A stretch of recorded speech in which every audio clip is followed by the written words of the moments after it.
오늘 우리에게 주시는 하나님 말씀 두 구절의 말씀입니다. 먼저 시편 46편 10절 말씀 함께 보도록 하겠습니다.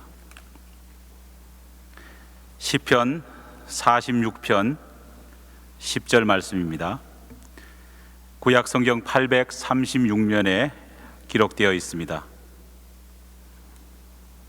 주신 말씀을 봉독하겠습니다. 이르시기를 너희는 가만히 있어 내가 하나님됨을 알지어다. 내가 문나라 중에서 높임을 받으리라. 내가 세계 중에서 높임을 받으리라 하시도다. 아멘. 또 한 구절입니다. 이사야서 30장 15절 말씀입니다. 이사야서 30장 15절 말씀, 제가 가진 성경책 구약 성경 1002면에 기록되어 있습니다. 주신 말씀을 봉독합니다. 주 여호와 이스라엘의 거룩하신 이가 이같이 말씀하시되 너희가 돌이켜 조용히 있어야 구원을 얻을 것이요 잠잠하고 신뢰하여야 힘을 얻을 것이거늘 너희가 원하지 아니하고. 아멘. 할렐루야. 이런 말이 있습니다. 건강한 명사에는 형용사가 필요 없다라는 말이 있습니다. 사실 이 다양한 형용사는 명사의 의미를 더욱 빛나게 하고 도드라지게 합니다. 하지만 만약에 그 명사가 건강한 명사라면 오히려 명사 앞에 붙어 있는 다양한 형용사는 명사의 참된 뜻을 어수선하게 하는 장애물밖에 되지 않습니다. 예를 들어서 우리가 사랑이라고 하는 명사가 있습니다. 이 사랑이라는 말은 그 명사 자체만으로도 크고 놀라운 깊은 뜻이 숨겨져 있습니다. 하지만 오늘날 사랑이라고 하는 이 명사가 혼자 사용되는 경우는 거의 없습니다. 보통은 그 명사 앞에 진정한이라든지 변함없는 혹은 참된이라고 하는 수많은 형용사들에 의해 사랑이라는 명사가 포장되어서 사용되고 있습니다. 진정한 사랑, 변함없는 사랑, 참된 사랑, 이런 말이 난무하고 있습니다. 여러분, 왜 사랑이라고 하는 명사 앞에 수많은 형용사들이 덕지덕지 붙어 있어야 될까요? 그 이유는 사랑이라고 하는 명사가 그만큼 병들어 있기 때문입니다. 이젠 사랑이란 그 가슴 벅찬 말을 들어도 감동하는 사람이 없습니다. 행복해하지도 않습니다. 우리가 살고 있는 이 문화 속에 인간들이 저지른 수많은 죄로 말미암아 사랑이라고 하는 이 명사가 이미 손상되어 버렸기 때문입니다. 그 결과 사랑이라는 이 명사가 가진 그 의미와 그 깊이를 설명하려고 하니 불가피하게 필요 이상의 형용사들을 덕지덕지 붙여서 설명할 수밖에 없는 것입니다. 진정한 사랑, 변함없는 사랑, 참된 사랑, 이처럼 형용사가 앞에 붙어 있어야만 그래도 사랑이라고 하는 명사가 가진 그 의미를 듣는 사람에게 어느 정도 전달할 수 있는 시대가 되었습니다. 교회라고 하는 명사, 목사라고 하는 말, 그리고 심지어 크리스찬이라고 하는 이 단어 역시도 그렇습니다. 이들 명사들은 본래 그 명사가 스스로 가진 자체적인 힘, 강건함, 기쁨이 숨어 있습니다.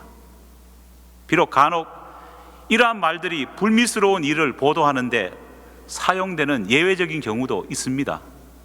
예를 들어서 불미스러운 일을 만났을 때 이런 명사들은 타락한이라는 말로 사용되면서 이 의미를 설명했던 시절도 있었습니다.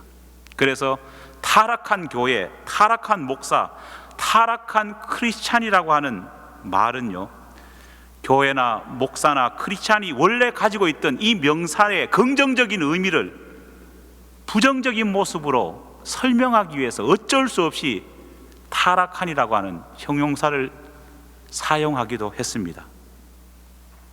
한때 예수 믿는 사람은 물론 신앙이 없는 사람들까지도 교회는, 목사는, 크리스찬은 진정 긍정적인 의미로 받아들여졌던 때도 있었습니다. 하지만 오늘 우리 시대에는 이 거룩한 명사들이 다 힘을 잃어버리고 말았습니다. 교회나 목사나 그리고 크리스찬이라고 하는 이 단어가, 이 명사가 코미디 프로나 혹은 누군가를 냉소적으로 비난하는데, 패러디하는데 비꼬는 단어로 사용되고 있는 것이 현실입니다. 이젠 이 거룩한 명사 앞에도 웬만한 형용사가 붙지 않으면은 이 거룩한 명사가 가지고 있는 참된 의미를 바르게 사람들에게 알려주기도 힘든 시대가 바로 오늘 우리 시대입니다. 그래서 진짜 교회, 정말 정직한 목사, 그래도 믿을 만한 크리스찬, 이렇게 형용사를 하나가 아니라 2개, 3개 갖다 붙여야지만이 그 의미를 알려줄 수 있는 시대가 오늘 우리 기독교의 현실입니다. 사실 이렇게 거룩한 명사들은요, 설명하는 것이 아닙니다. 보여주는 것입니다.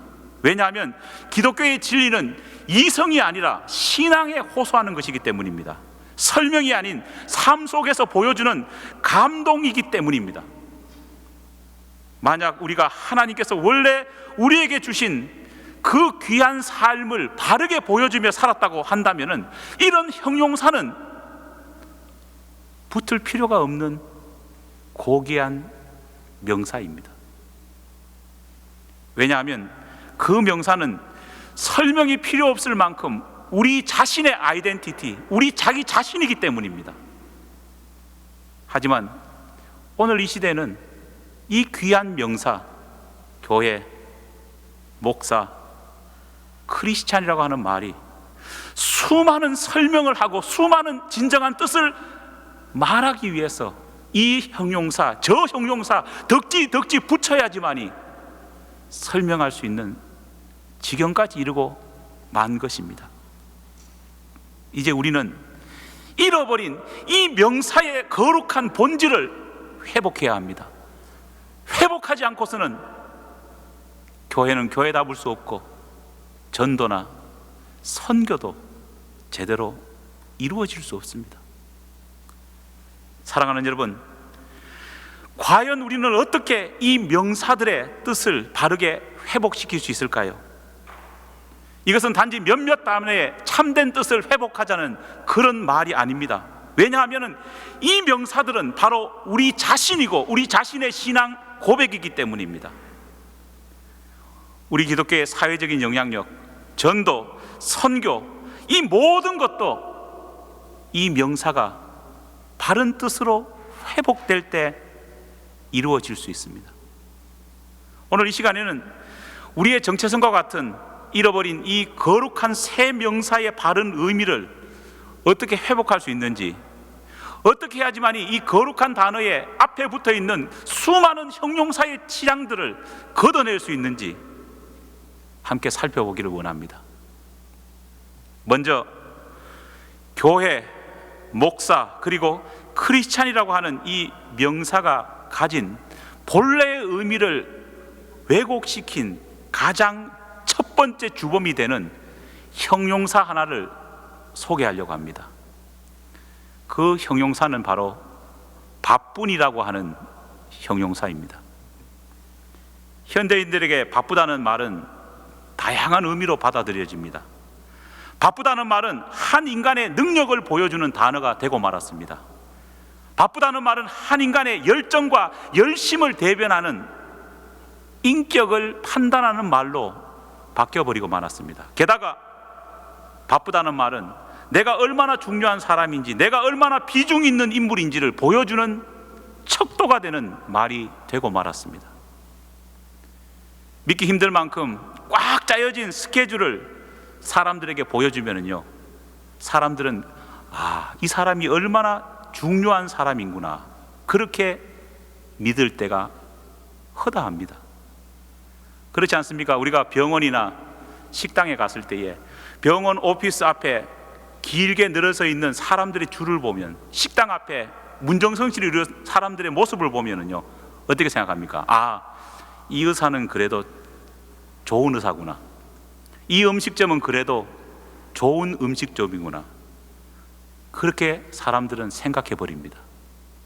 안타깝게도 예외 없이 교회도 목사도 크리스찬들도 이런 바쁨의 유혹에 빠져서 모든 것들을 해석할 경우가 허다합니다. 하지만 여러분, 이런 분주함이 과연 바른 신앙인의 모습일까요? 하루도 쉬지 않고 무엇인가 새로운 프로그램으로 계속 돌려지는 교회, 제대로 된 자기개발의 시간도 없고 깊이 있는 교인과의 사귐도 없고 심지어는 개인적으로 기도할 틈도 찾지 못하는 그런 바쁜 목사가 유능한 목사일까요? 성경 공부나 전도나 기본적인 봉사나 사역에 참석할 만한 여유조차 없고 일주일에 한 번 드려지는 예배마저도 짬을 내기 힘든 그런 바쁜 성도가 참된 성도의 모습일까요? 적어도 우리 기독교 신앙에 있어서만은 그런 모습은 좋은 교회, 좋은 목회자, 좋은 성도의 모습이 아니라는 겁니다. 오히려 패망을 향해 달려가는 위험한 신앙인의 모습일 뿐입니다. 오늘 이 시간 여러분은 한 주간을 어떻게 보내시고 이곳에 앉아 계십니까? 혹 정말 정신없는 한 주간을 보내고 주님 앞으로 달려오신 분은 없습니까? 그래도 저는 다행이라고 생각합니다. 왜냐하면 그래도 여러분은 일주일에 이 한 시간을 낼 수 있었기 때문에 그래도 다행이지요. 하지만 우리의 바쁜 삶이 바쁘게 돌아간다고 할지라도 우리의 삶이 정말 바른 신앙인의 삶인지는 곰곰이 돌아봐야 될 줄 믿습니다. 왜 내가 바쁜지, 무엇을 위해 바쁜지를 우리가 생각해 봐야 된다는 겁니다. 유진 피터슨이라고 하는 기독교 작가는요, 사람들이 바쁜 이유를 두 가지로 평가했습니다. 첫 번째가 바쁜 이유가 허영심 때문이라 그렇게 말했습니다. 두 번째는 게으르기 때문에 바쁘다, 혹평을 했습니다. 유진 피터슨은 정말 그렇게 바쁘게 살아야 하냐고 사람들에게 묻습니다. 왜 바쁘냐? 좀 더 많은 돈을 벌어 자신의 가치를 드러내기 위해서, 다른 사람들과 차별된 모습을 즐기기 위해서, 자기 자신이 얼마나 중요한 사람인지를 드러내기 위해서. 사실 바쁘다는 것은 우리의 욕망을 채우기 위한 욕망의 노예로 살아가는 우리의 단면이 아닌가, 유진 피터슨은 냉혹하게 경고합니다. 교회로서, 목사로서, 크리스찬으로서 해야 할 분명한 사명감이 있음에도 불구하고 우리는 그걸 놓치고 있다는 겁니다.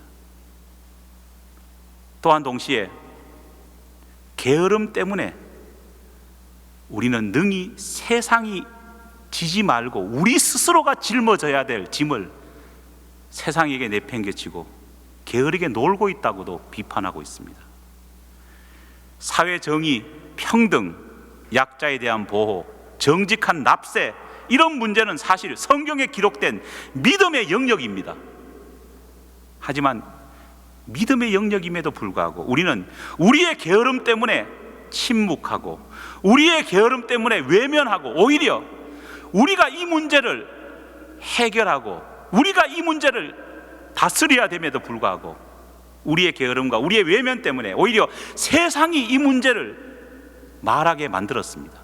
세상이 이 문제에 대한 해답을 제시하게 만들어 버렸다는 겁니다. 정말 안타깝습니다.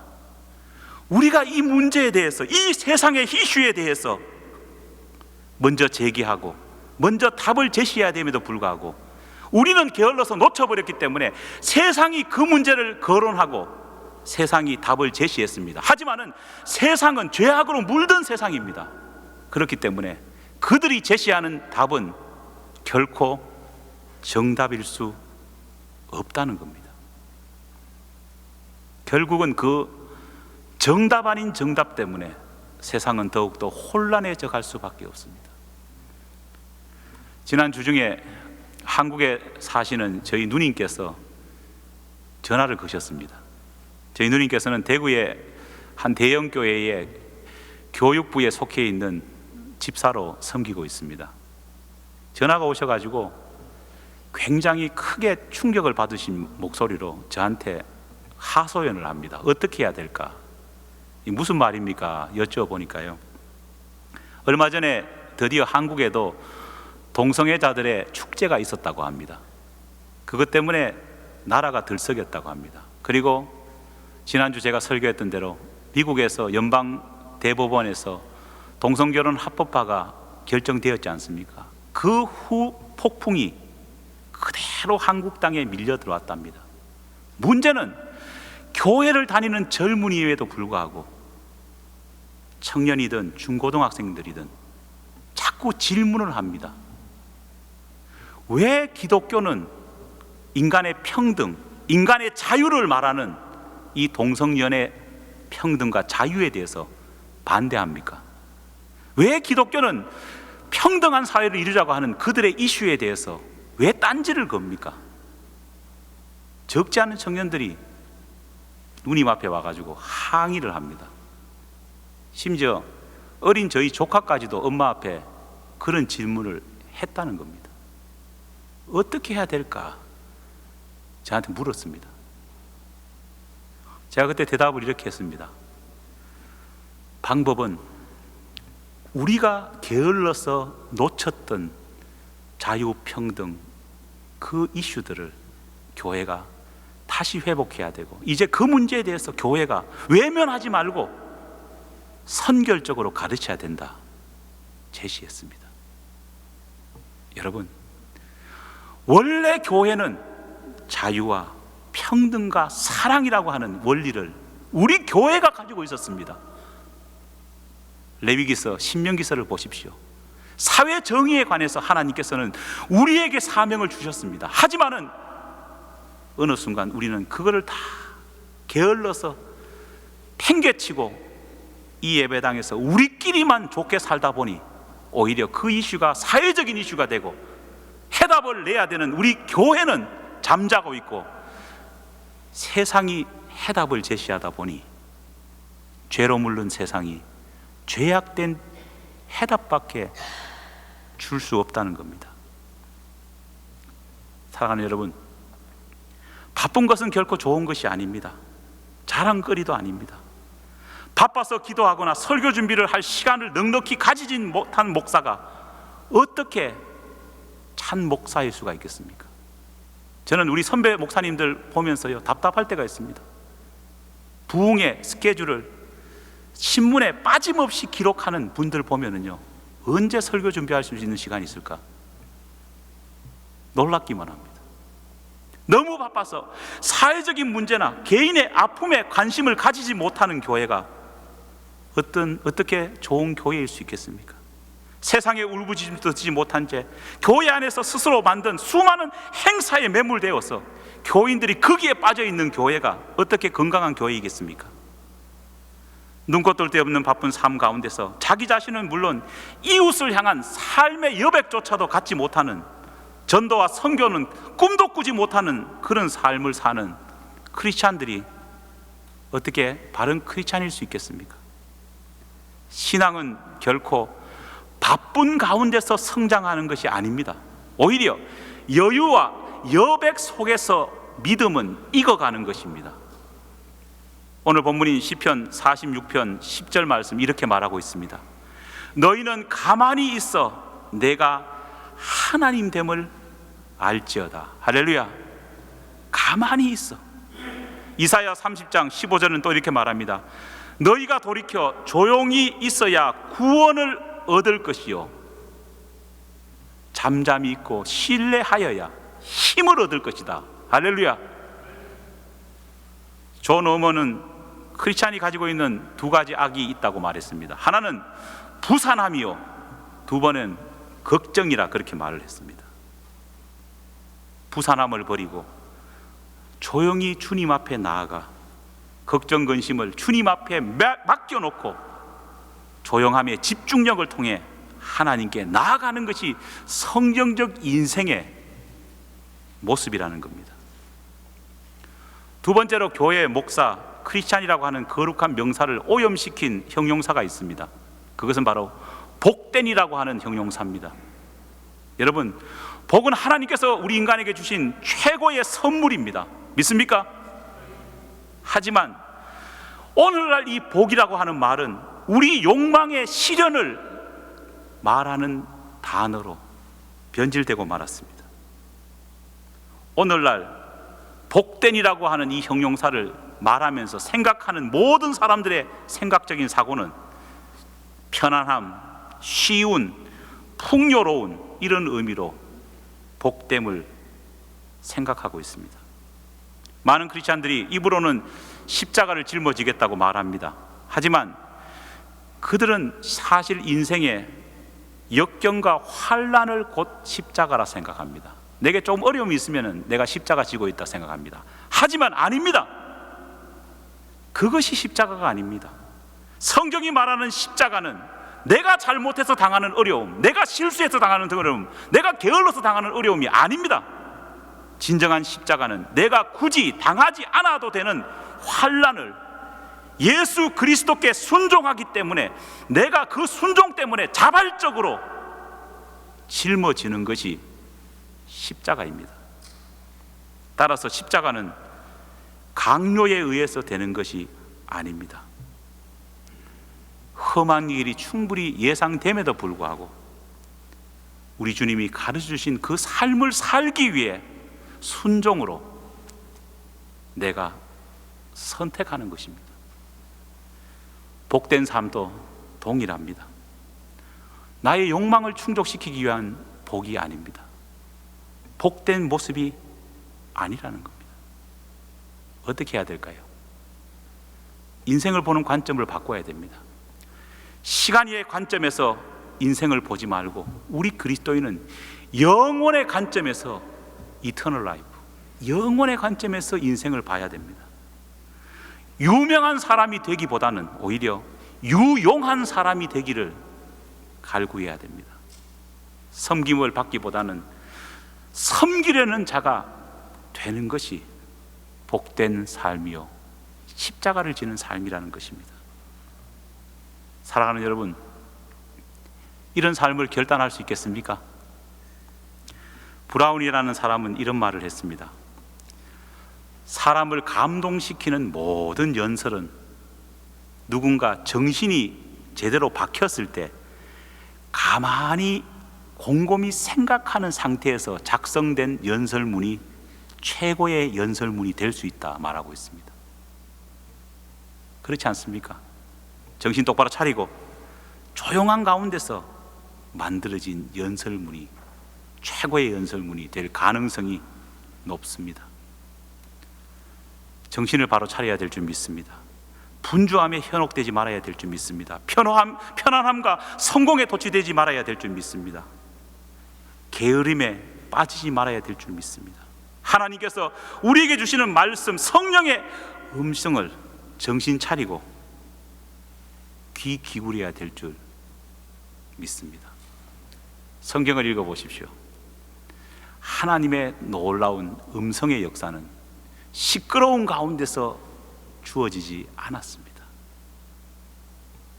고요한 가운데에 세미한 음성, 바쁜 가운데가 아니라 우리의 인생에 인터벌을 둘 때에 주님은 비로소 우리를 찾아오셨다는 겁니다. 오늘 이 귀한 삶의 모습을 회복함을 통해 우리가 가지고 있는 거룩한 명사의 모습을, 참된 의미를 회복하는 그래서 더 이상 덕지덕지 붙은 형용사가 명사를 어수선하게 하지 않는 그런 신앙을 살아가기를 간절히 축원합니다. 기도하겠습니다. 하나님 아버지, 감사합니다.